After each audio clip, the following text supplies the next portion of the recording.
And we are live, good people. Welcome to the Run and Gun podcast. I'm JPeeps. Ace on your right. Yes, I'm pointing to him right there like that.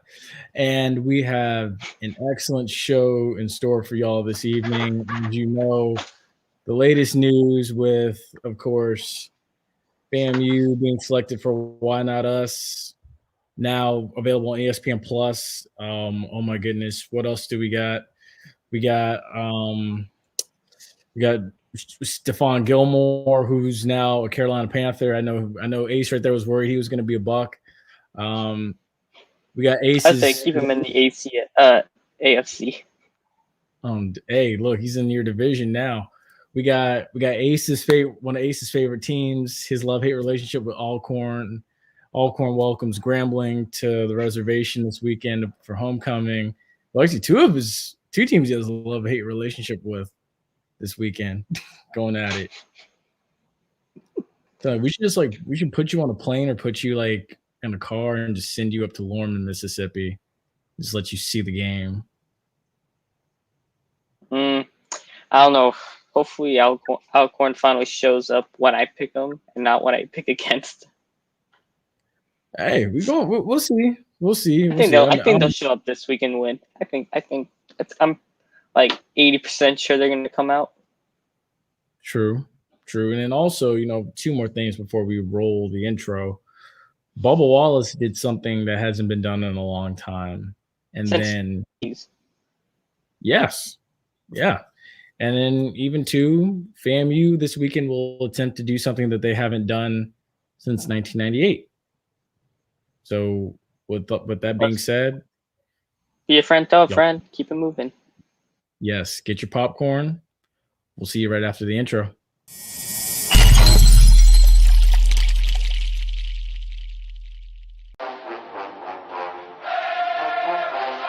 Hey, what's going on, guys? This is JP. This is the Bug. This is JC. This is Flash. This is Jimi Hendrix. And you're listening to the Run and Gun podcast.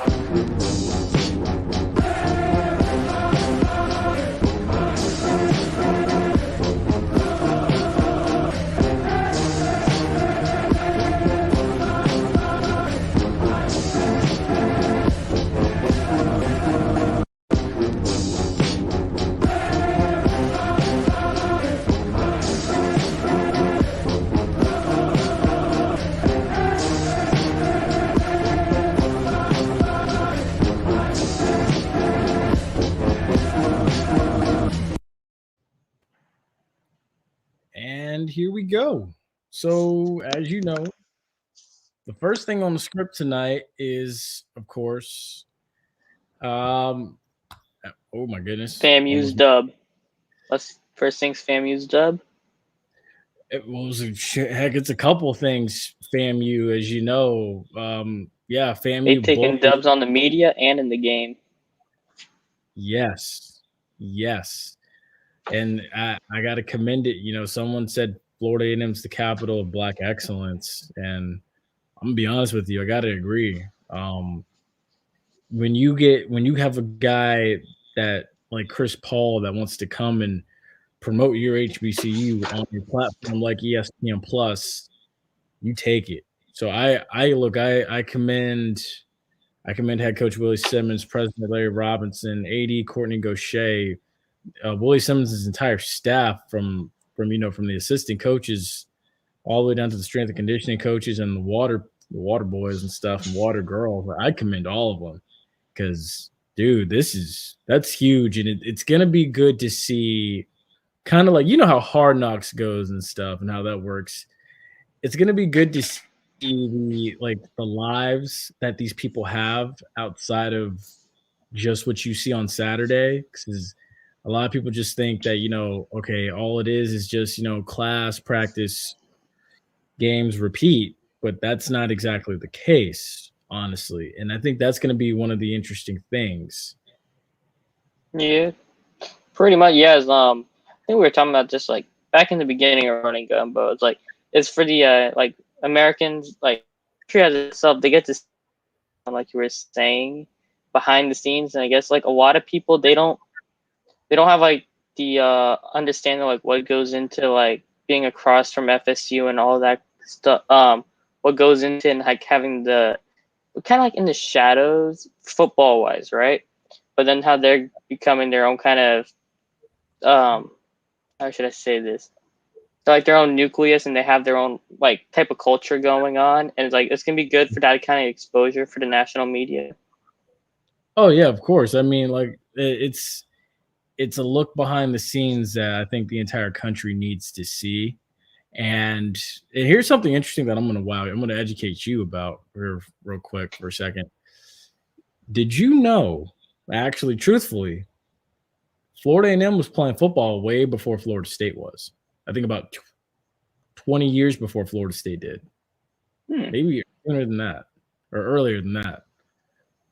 So that's one thing, and a lot of people don't know that. So I think this will be that look behind the scenes that a lot of people will finally find out about it. They're going to know about the roots of the March 100, the roots of FAMU's football program, and then but a couple storylines that I do want to see is how Rashawn McKay rose to earning that starting spot, like the drama that went on with Savion Williams to like get on get the him field. eligible. Yeah, like I want to see like the process that went into that.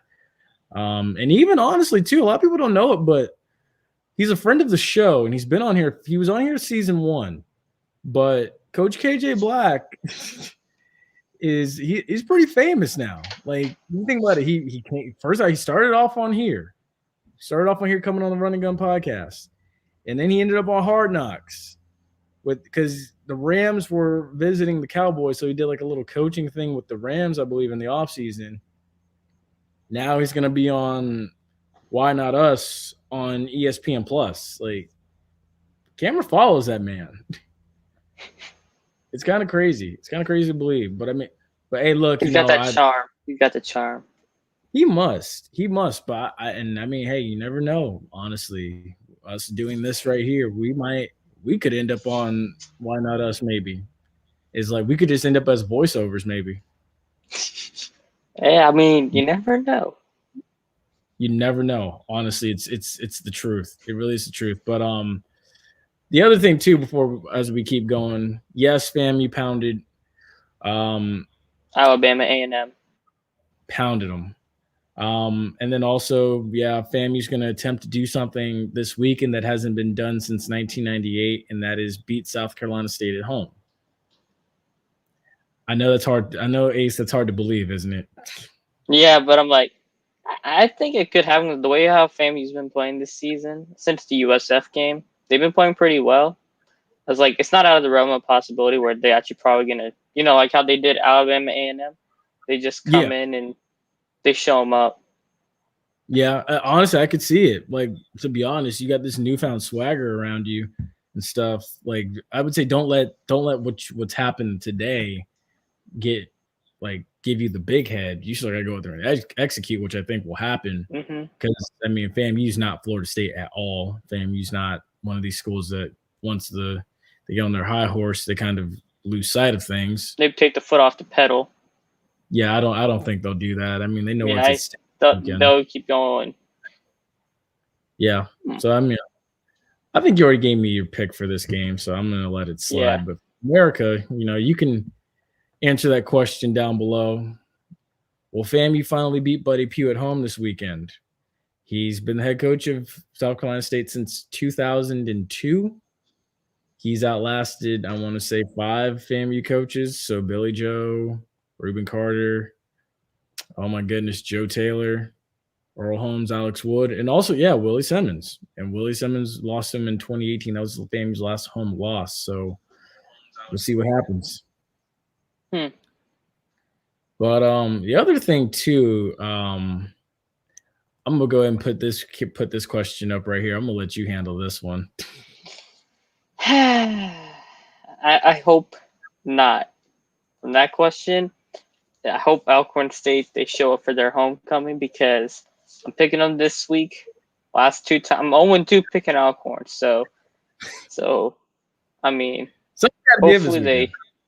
something got to give because Grambling looking bad this season. They looking bad. Hey, look, I'm gonna say this: Grambling took down the defending SWAC champs last week. He dramatically pauses. I'm dramatically pausing because they've been getting blown out all before that game. That's true too. That's why I'm like, I mean, last year like there wasn't a whole lot of football being played. So I mean, if you're going back to 2019, I don't know if it's the same team as it was. It's really not, to be honest. So I mean, I know they like beat the defending SWAC, but like so far this season, Grambling hasn't played too well. I know Alcorn came out and they played they beat Arkansas Pine Bluff when I picked against them. So they came back and they showed they have the it to turn it on and win a game when they're down big. So hopefully Alcorn finally gets me a win. Oh yeah, I agree. And then there's another game there's another homecoming this weekend actually too. So Alabama A&M, they are having their homecoming game, and their homecoming game is against Deion Sanders and Jackson State. And I don't know if you saw Coach Maynor for Alabama A&M, but he was kind of throwing shade at Deion because Deion had a foot surgery.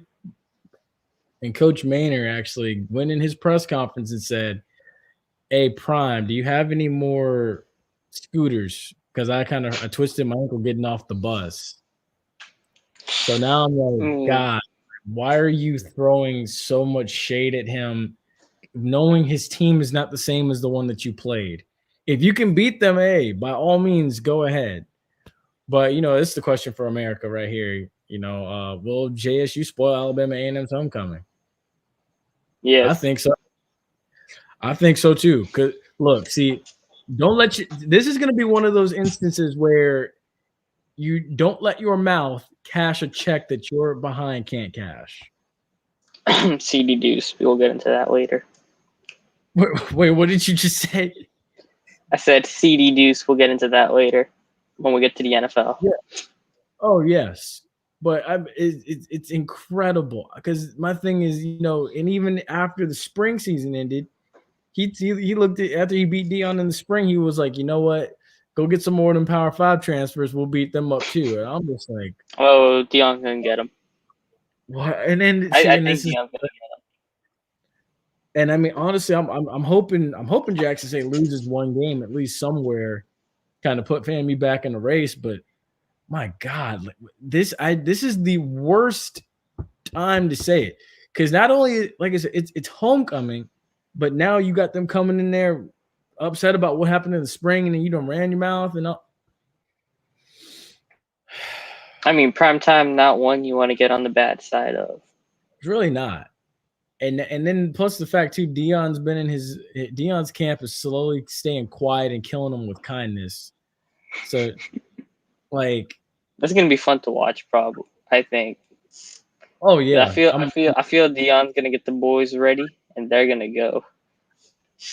Oh yeah, I agree. I'm gonna have one eye on that game, watching it the whole time, because I want to see what's gonna happen, and I'm gonna be able to laugh when it happens. But yeah, I won't be shocked if Deion he like takes all the quotes that this the coach is saying, and he's putting it on the board, and he's showing the guys like, you see this guy's talking, let's put it on Old Takes Exposed. Mm-hmm. That's Twitter channel for the people who don't know. Oh, but yeah, no, it's exactly like it sounds. They know. And with that now will take us to the second quarter. So we're now into the NFL, and this has been an interesting week for head coaches. Namely, one from Ohio that used to be the head coach at the University of Florida and at Ohio State University. So I think we all saw the videos of Urban Meyer chose to stay behind after the Thursday night game, and then proceeded to touch a young woman that whom I assume he had consent from. Oh, And I think he did. oh yeah, you know he did, and she enjoyed it very much. Oh, yeah. You didn't see a look All on right, that little continue. girl. Oh yeah, continue. Pretty much all the Midwest coaches had a interesting weekend, but I think Urban had the most eventful. Dude, I'm telling you, Urban was living his best life. Well, Urban is actually this week is not that great, but the weekend was his best life. true. And then, it makes me ask the question, and it's coming across the bottom line. Will Jacksonville go 0-17 this year? It would not surprise me if they did. Did they play the Jets this year? I mean, the Jets already have a W, but like, I think they do because it's a Thursday night game or something like that. Because it's Trevor versus Wilson. Mm-hmm. But see, the thing about it is like the Jets have experience on defense. Mm-hmm. They still have C.J. Mosley and them boys. Mm-hmm. And then they got Quentin Williams, who comes from a championship caliber program at Alabama, who's still finding his way around the league, who's going to be pretty good. And that creates problems. And then plus, not to mention now, whether he earns the trust of his players back or not, every NFL stadium that Urban Meyer goes into as a visitor will know what he did. Well, the entire world organization, everybody in the Jazz are pretty sure. I'm surprised they didn't fire him. I really am. Because how the team's been playing, I mean, Thursday night was the most competent the team's actually looked the entire year, and they still didn't do anything in the fourth quarter. So, I mean, it was Michael Lombardi, who used to be like the general manager with Browns, and he was an assistant with Bill back in the day. But whatever he was saying on the McAfee show, he was Urban's more of a recruiter than an actual coach, and those don't last exactly in the NFL. And I was like, yeah, pretty much. And he's like, in the 35 years he was in the NFL, like as a manager or whatever, he's never seen the head coach not be on the plane with the team going back. I agree. I mean, he's not wrong. I agree with him. And it honestly, like a good example of this, what you just said is Steve Spurrier. Steve Spurrier lasted, I think, 2 years in the NFL. 2, yeah. Because why? He was a good recruiter. He was an excellent recruiter. Hence why Florida was so good in the 90s. And hence why Florida was so good coming into the 2000s and kind of fizzled off with Ron Zook. So, I mean, it's the same case with Urban Meyer. I think Urban Meyer's just using this as like a quick pit stop, honestly. I'm surprised USC. I don't know if USC wants him after that, but like, I mean, he'll get a job.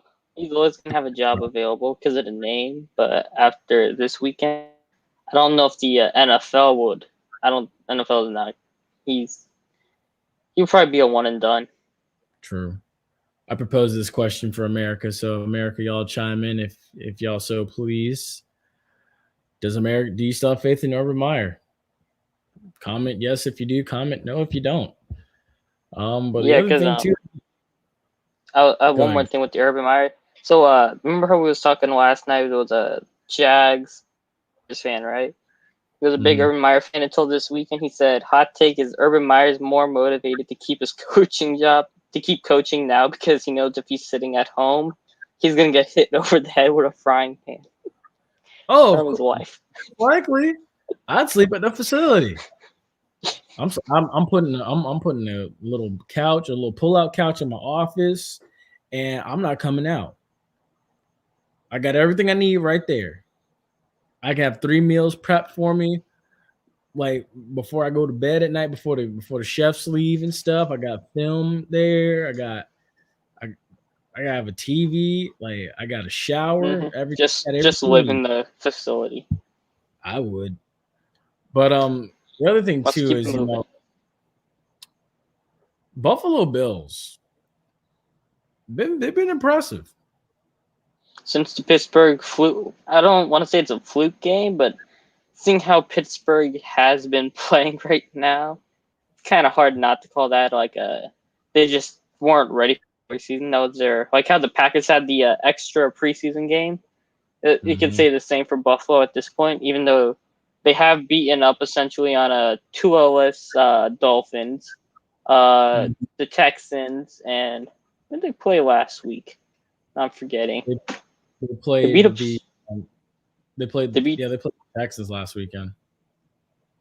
No, not this last week. The week before. God, I'm forgetting. Oh my goodness, you're right. Oh my goodness. I'll tell you. Give me a second. Well, you keep talking. I'll tell you who they played. Awesome. But Washington. They beat out Washington. Okay. I should know this because I started the Bills defense 2 weeks in a row and I've had success doing it. But I will say, the scary thing is that, Stephon Diggs is doing his thing, but he hasn't actually showed all the way out yet. Stephon Diggs, he hasn't broke out for the normal self. And neither has Gabriel Davis, and neither has Emmanuel Sanders. Or Isaiah McKenzie. Right? Like, they aren't even, like, clicking like that yet. And they just put they just played Houston 40-0. And then they get the Chiefs this weekend, who I know they can't wait to get their hands on after what happened in the AFC Championship. So it's like, look, I don't want to be playing. I don't know.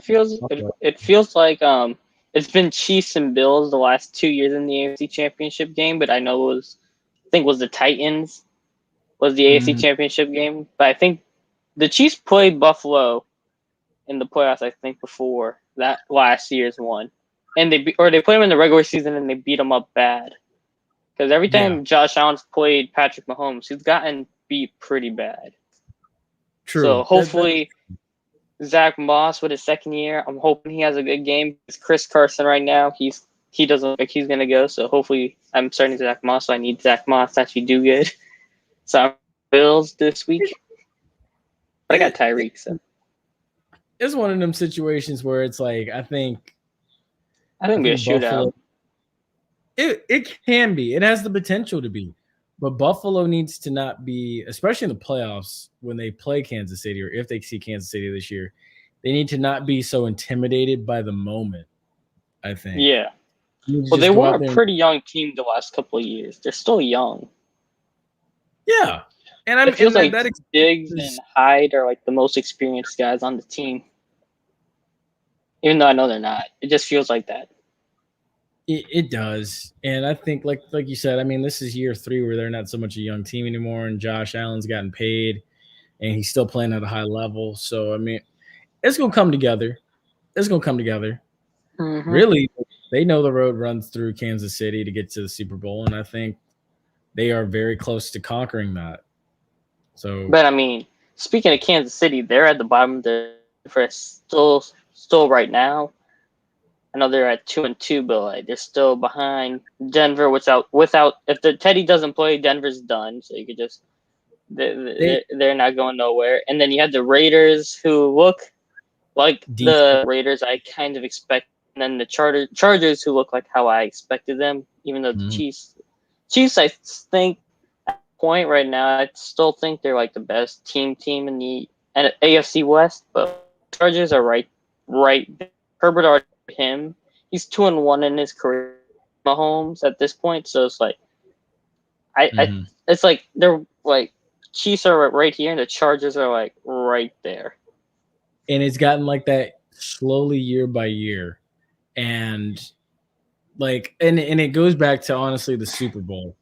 People slowly are figuring out the Chiefs like week by week. They're figuring out, okay, like this is how you stop Mahomes.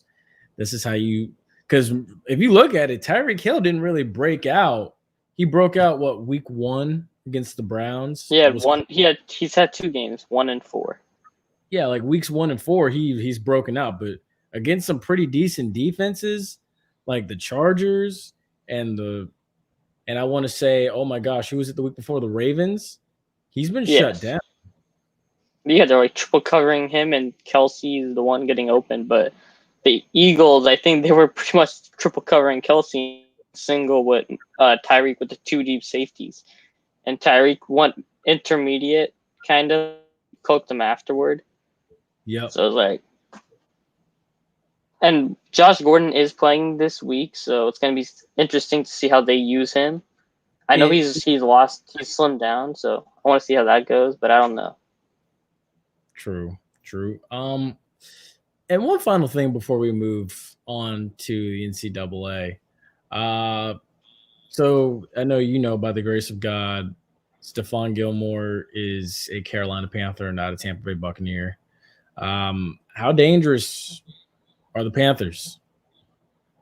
Well, that's interesting. I know they didn't have McCaffrey last week, so it was hard to judge them when they actually played an actual team, pretty much, because the 3 wins they've had so far, you're like, I mean, the first one was against the Jets. The Jets are the Jets. The second one, the Saints are the most bipolar team in the NFL, so it's like that one I kind of sweep too. And then when they play week 3, God, now they played the Texans, and the Texans are the Texans. So I was like, I wanted to see them go against real team with McCaffrey before I say they're dangerous. But once they get, I think they're gonna be more dangerous next year than they are gonna be probably this year, because they still have Sam Darnold, and he's still having his moments where you see flashes of the Jets day Sam Darnold where he makes some head scratching decisions. But once J.C. Horn, C.J. and Stephon Gilmore all play together, you're gonna be like, okay, this is gonna be a fun defense to go against. It is. It really is. And with that, folks, we are now into the third quarter. So now we are into the NCAA. So I don't know if you saw it or not. I want to give kudos to the University of Arkansas. They were actually in the same hotel as me while I was in Atlanta this past weekend, but I don't think that they left the hotel. Yeah, they didn't get on the bus in the morning. They really didn't, or they probably left too early for a noon game. I don't know, but God, I was walking around. I was talking to some of them, and I was just like, how do y'all feel about tomorrow and stuff? And some of them were like, yeah, we feel like we can do it. We feel like we can do it. But I will say the other thing too. I saw a lot of them out past 10:30 at night when I was going back up to my room. So I'm just like, I don't know if y'all got a curfew or anything, but Sam Pittman, these boys need to be in the rooms, in bed, or something. I don't know. Yeah. Yeah, they looked like they weren't ready. I don't know if it wasn't ready for the moment or they just weren't ready to execute in general. I mean, I think it's a little bit of, going between the hedges, and then at the same time, Georgia's got a heck of a defense. Oh yeah. So I mean, it's a little bit of both. But enough about Georgia. I want to talk about the team that they will most likely face to determine who wins the East. Both teams. So we all know Florida did something. They did a thing that they hadn't done in 31 years. And when I say 31 years, that was 1986. So Florida finally lost to – 1986 was not 31 years ago. Yeah, so I'm like, hold up. 31 years ago would have been 1990? Yeah, you're I'd right. say 1990. Okay, so what was it, like 35 years ago almost? Yeah, probably. So, no, yeah, okay. 34. Yeah, 35. Okay, God, I got the number right off the top of my head, just winging it. But, yeah, Florida did something they hadn't done in 35 years, and that was lose a game at Kentucky. I mean, that's insane. They did what they tried to do against Alabama. Try to have Malik Davis try to make magic out of nothing, and like Malik Davis ain't that great. And Kentucky, they got a tough schedule coming. They do. They got a tough one this weekend against LSU. They got Georgia. Thing was out. So the top corner, Derek Stingley, the top corner in the nation, he's going to be out for LSU. Oh yeah. See, and that works in Kentucky's favor. That's what I'm thinking to myself. Like Kentucky might do it again. Kentucky might end up 6-0. But, they got Georgia and Mississippi State, so They not can beat Mississippi Missouri. State. They can beat Mississippi State, but I don't know if they can beat Georgia. I don't think they'll beat Georgia. They'll be 3-1. I don't think they'll beat Georgia. Yeah. I said they're going to lose at least one. They maybe might lose a second between LSU and Mississippi State, but it's not a guarantee that they'll lose. I don't know if they played Tennessee yet or Vanderbilt yet, but those two games are definite wins, I think.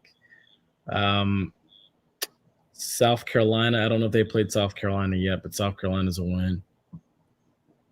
So, I mean, hey, look, I'm a believer in Kentucky.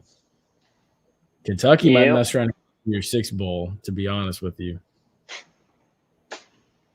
Yeah, I mean, they already beat the team with they say they're Gators, but I didn't see no teeth like an alligator. They definitely ain't no crocodiles. I know what them is. They're like with some wizards or something. Dude, I'm gonna tell you the truth.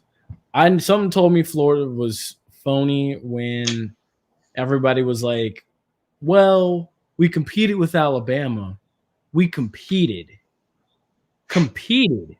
Not, oh, well, this is the swamp and Florida's going to win today. And that's the problem. And Dan Mullen did not handle that loss against Kentucky well. He looks sore. The same guy I was talking about earlier with the Urban Meyer thing, he said Dan Mullen's pretty much a sore loser. He's only too busy being whining about the game afterward. So I'm like, okay. I mean, these from Gators fans themselves. Like, exactly. I've talked to two of them, and they're both like, one is like, he's not surprised they lost, and the other one's just like, are you freaking kidding me? And then y'all got to be salty afterward because you didn't coach very well down the stretch. Like, that was a horribly executed QB draw on 2nd and goal. It's the truth. And I can tell you right now, Georgia is licking their chops because it's going to be a bloodbath in Jacksonville in a few weeks. Mm-hmm. It really is. And with that, I got to transition to a new topic now. So let me ask you going horns up or you going horns down this weekend? Oh, my goodness. That's so much fun. That's so much fun, though. It's kind of funny. So fun. If you look at the Oklahoma logo, within the logo, you see this. Like, look at the O and look at the O and the U together. You're gonna be like, oh my gosh, he's right. Just go look. See, he's Googling it. Oh, yes, I see it. With the O and the way how the U is, it's making it so the white part is like that. Mm-hmm. See, that's like, some good trolling. It's one of those things. It's like Oklahoma will eternally troll the University of Texas. By the way, breaking news: St. Louis at the end of the first inning is up on the LA Dodgers 1-0. So I already screwed up one baseball pick. Hopefully this one is right. Go Cardinals. But let me ask you something else this weekend. I know this is a big deal in Big Ten country. You have the undefeated, number 3 ranked Penn State Nittany Lions traveling to Kinnick Stadium to play against the number 5 ranked Iowa Cyclones. Iowa, not Cyclones. Ooh, do not want to mess that up in that rivalry. Iowa Hawkeyes. Oh, yeah, you dipping into some lava pits. Look, they can come find me. I'm on Florida's East Coast. Come find me. But I'm gonna tell you now, it's hard to go into Kinnick Stadium and get a win. I don't know. Like, it's Kinnick Stadium at night, and I know this game won't be at night, but it'll be dark by the time this game ends. It's a 4:00 kickoff, but it's tough, man. I know they do the nice little wave thing to the cancer patients, but they say Iowa's ranked number 3. Oh, Iowa's ranked 3 and Penn State's 5? That's what Google's saying. It's no, Penn State's 4. Iowa's 3. Okay, so it moved. Oh. Yeah. Okay. That's gonna be a showdown. I mean, it really. Iowa bullied Maryland. I mean, I keep Iowa forgetting bullied that Tua's little brother's in Maryland. That's not a bad team in Maryland. Like they bullied them. And see, That's gonna be a good game. The thing about Iowa is like when they play a very tough brand of football. Like a lot of people like think like Iowa and they think like, oh, this is boring. But no, when Iowa's good, Iowa's one of the more physical teams. Mm-hmm. So I mean, look, and I've seen Iowa in the Outback Bowl before. Iowa is one of those teams where if you give them an inch, they'll take a mile. It always feels like Iowa's in the Outback Bowl. Because they always get invited to come here and they love coming here. If Penn State was average, Penn State would constantly be coming here like Michigan and Iowa do. Yeah. So I mean it's gonna be interesting. I got Penn State winning, but I'm not too sure that Penn State's gonna beat them. Iowa looks good. It'll be a dogfight, I feel. It will be. It will be. I'm expecting Iowa to put up a fight. I'm expecting the crowd to play a role in that. And the last time Iowa had had a top ranked team go in there, I believe it was 2016. Michigan went in there to play them for a night game, and Michigan got upset. So it's a tough place to go into. Their locker room for the visiting team it's a pink locker room, straight up just pink. Everything's pink. And someone at one point was like, this locker room is cursed. Mind games. It is. I think the only team that year that went into that locker room and got a win was North Dakota State. Because it felt like everybody else that went in there was losing, and everybody that went in there was top ranked. I mean, the Big Ten, it's kind of sneaky good this year because they got Iowa, they got Penn State, they still have Ohio State, who's hanging around in the shadows at this point, and then they got Michigan State, who's been balling. Yes. And no one's been talking about Michigan State. I know they haven't been playing like top teams, but they've been beating who they need to beat. Like that Miami game was really good, I thought. But Miami's Miami at this point now. But when they played each other, people were talking Miami up like with some big team. Michigan State, they got a good running back, and the quarterback is halfway decent since Connor Cook's days. So they've never had a good quarterback, but it's not bad. I'll say it. Like I'm a believer in Michigan State. I think the Michigan State game is going to be good finally this year. But I was not a believer in Miami. I saw the way Alabama bludgeoned them in that game, and I was just like, yeah, I'm using the term bludgeoned for a reason. But I don't know. To me, honestly, deep down, I feel like that Miami-Florida State game is going to be a toss-up, to be honest. But Miami's two bad teams. Yeah. Oh, yeah. Dude, yes. Very much. Very much so. But, we're going to keep this moving. We're going to transition now into the fourth quarter. And we're now on topics. So go ahead and talk about what you wanted to talk about. I know you had something on your mind tonight for these hot topics. Which one? The fantasy basketball, fantasy football? Whichever one are we going to use? Or you want to do the Bubba Wallace one first?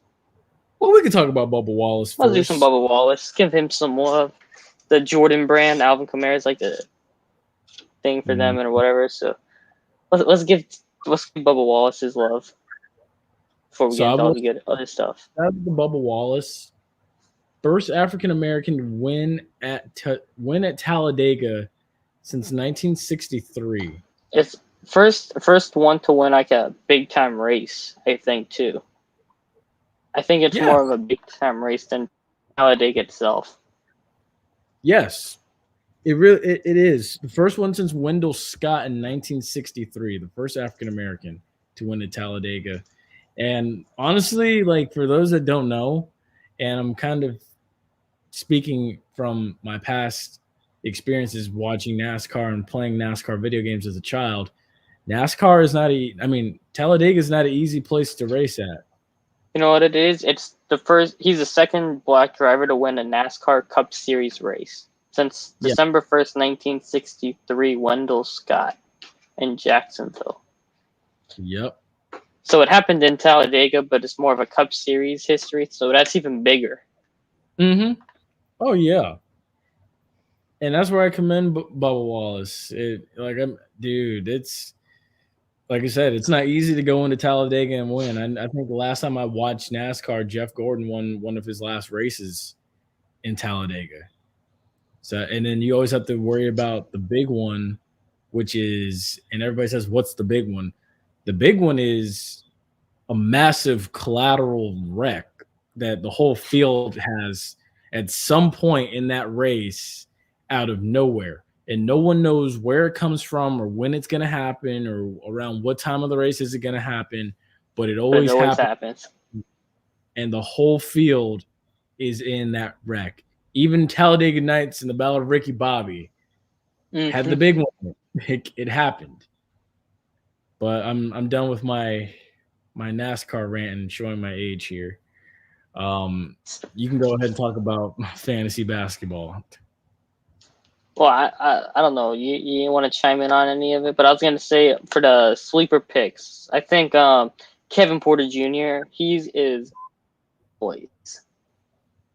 With the Houston Rockets, I mean, there was a guy, I can't remember his name now, but he was saying how he's one of the top 5 talents in the NBA. Because coming out of USC, like, he was going to be like a top 5 pick, but, you know, he has some off-court issues and whatever. But since he's been in Houston, he minus the PJ Tucker, I think it was strip club fight or something like that. They were outside a club or whatever, and he got in trouble or whatever. Since then, he's been clean. He's been looking good, and when he's playing, I think he actually beat Jalen Green one-on-ones, but I'm not entirely sure. But I know they were playing. I think he beat him because he was cooking Jalen Green. So I mean, I think Kevin Porter and that team is not going to be that great this year, but he's going to have a chance to put up a lot of big numbers. So fantasy-wise, like, you better go and draft Kevin Porter Jr. because he's gonna be a steal for someone late in the draft. And then you got like another guy. If you need like a bench guy, I'm not too sure about this one, but it depends on where the Pistons play Cade more often than not. But Sadiq Bey, he was cooking at the end of last season. So if you guys need like a backup piece when it's time to roll on your team or whatever, that's a good play to get. Darius Garland, another young guy, like, who's going to be a potential breakout in the league and in fantasy because he was starting to heat up too. He was averaging 17 and 6 last season. So I mean, if you remember, he was going to be one of those top guards coming out of Vanderbilt, but he had the ACL injury in college, so it took him his rookie year to get back all the way or whatever. So I think he's going to be good. I don't want to feel like I'm just rambling on something. Come on, JP, give me somebody. Before I keep going. Steph Curry, Kevin Durant. Oh, speaking of Kevin Durant, I mean, this isn't fantasy basketball-wise, but someone posted this joke because last night we were talking about Sekou Demboya getting the Nets to the Rockets. Well, the Rockets waived him, and there was a picture that came out today, and it was an IG post from Sekou Demboya, and he had a picture of him and KD, and like KD's head, like it was just a big bald spot right here. And people were saying KD made sure his ass off the tee. Oh, Derek, this was wrong with y'all, man. This is wrong with y'all. But actually, I do have a question for fantasy basketball. How do you feel about if I were to start LaMelo Ball on my fantasy team, or where would you take him in the NBA draft, NBA fantasy? He's been going early. He's going like rounds 3 through 5, even number outside in the second round for some delusional people, but he's going high. I mean, Trae Young needs to be going way ahead of him. In one of the leagues I'm in, LaMelo went before him. I mean, like Wow. Trae Young being disrespected right now because he could be getting up 30 and 8.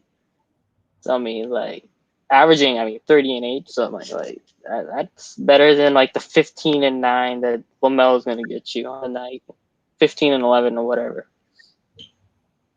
So I mean, True. that's all I got. So if you want to get into some fantasies, start him, sit him. Well, actually, I'm gonna do this first before we jump into fantasy football for the night. Do I think America? First of all, comment your questions down below.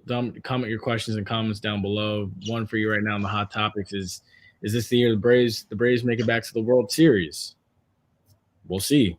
They got an interesting one coming up with the ALDS 4 straight National League pennants.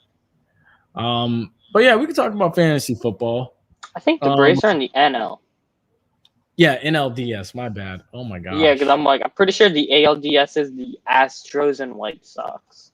Astros, White Sox, Rays, Red Sox, and Red Sox. Yeah, if we get the White Sox Red Sox, I hope that doesn't. I'm gonna be done if that happens because I'd be like red whites. I'm gonna just call them the Red White Sox game. I hope that doesn't happen. That's gonna be annoying. But so yeah, fantasy football stardom and sit 'em. Jalen Ramsey at Carolina this weekend.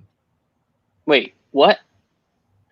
Jalen Ram. Oh my gosh, I did. That's like Jalen Hurts.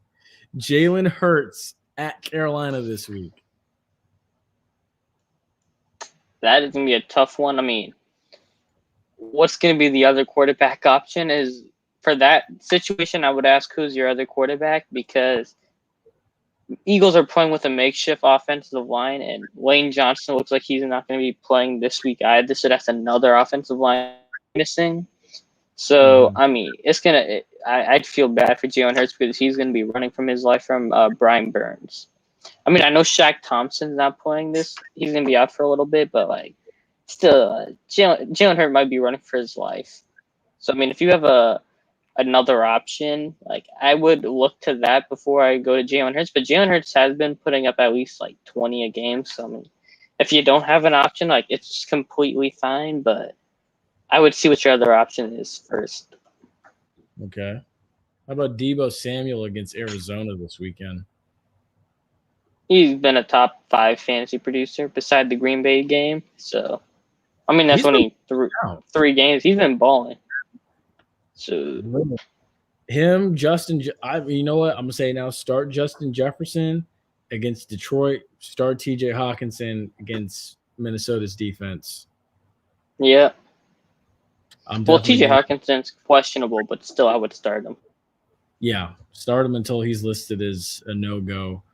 How you feel about the Bears' defense going against Las Vegas's offense? I feel fine. Jalen Johnson's been playing on another level. I mean, thinking about it, but he's actually been playing pretty good. I think the Bears' defense is going to be I think they're going to be juiced. I had to think about it for a second because I had to remember how they were reacting to when Trubisky was a quarterback. But I think with Jalen Hurts now, I think they'd be kind of fired up now because they don't have to worry about who's going to be the quarterback on the other side of the field. They can worry about themselves and carry on. If Nagy finally opens up the offense and gets like guys like Allen Robinson and all those guys going, even without David Montgomery, like that means the defense doesn't have to be on the field as much because the offense ain't going 3 and out every single possession. So that gives them more well rested to play better. Yeah. And then the Raiders kind of looked helpless against the Chargers pass rush.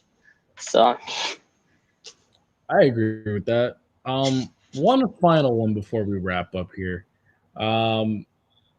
Justin Fields, start him or sit him this week? It's against the Raiders, right? Yeah. It depends on the other quarterback, but I would start him.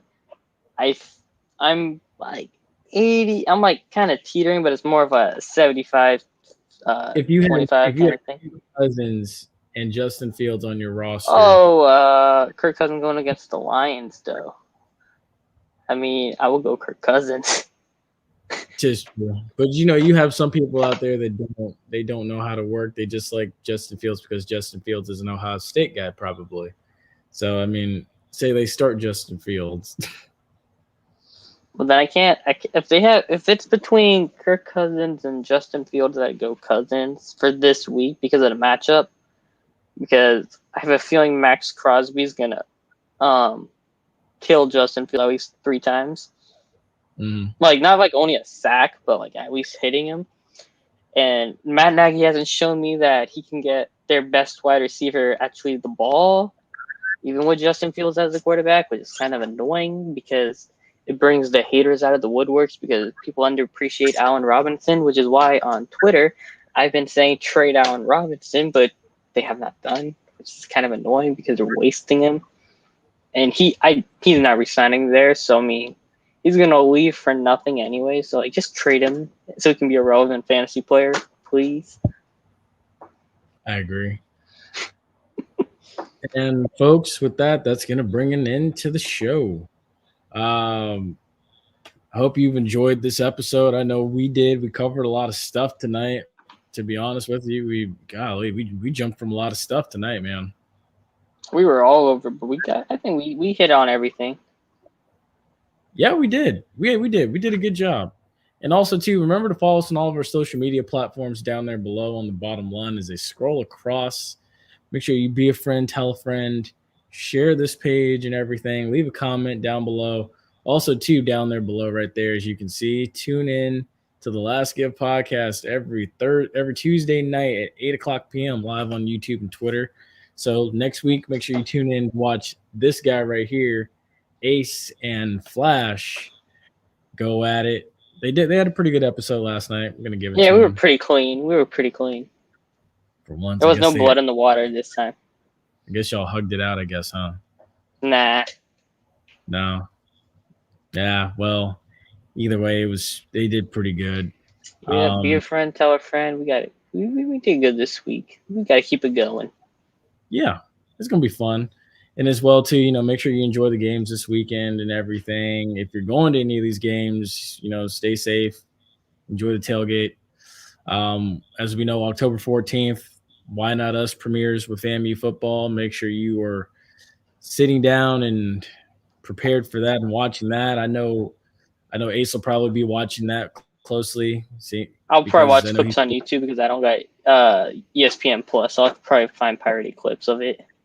Well, it's literally only $6.99 a month. You can pay. You think I got a credit card to pay that? Use your mom's credit card. I don't know. She might say yes. Honestly, she just like it's for a good cause. But and then also too, hopefully for Ace's sake, Alcorn can pull off a homecoming victory. Yeah, for my mental state, please win. Oh, and I forgot. Would you believe we've already hit the halfway point in run and gun season already? Jesus, we're on week 7. This was week 7. We've been flying and having so much fun, JPeeps. We already forget when it was. That's what happens when you have fun and you enjoy these types of things, man. You lose track of time. You really do, and that's the beautiful thing about it. But, folks, as always, stay safe, stay blessed. We'll see you on the next episode. I'll see you on Saturday at 5 o'clock prior to FAMU in South Carolina State.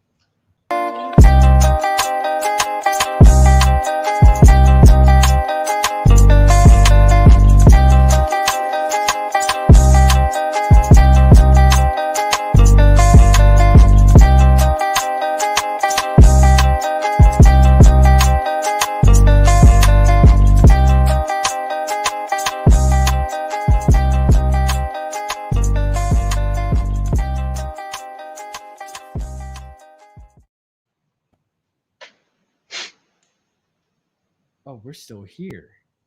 Yep. The door still stayed open. It's a post-credit scene. That's what it is. Yeah, we're teasing for next week. I don't know what we got teased. This gets made up. What do we have teased? We have a guy with an eye patch coming in, talking to us about the initiative, things like that. Mm-hmm. We may have tickets for a baseball playoff game. Oh yeah. Things like that, beautiful things like that. I think Who knows? We might have a guest. We might. And honestly, you know what? I might dress like it's 1998 because I'm going to party like it's 1998 after FAMU beats South Carolina State at home. I'm hungry though. I'm going to get something to eat, man. Y'all stay safe. Y'all stay blessed. Good night. Oh my goodness.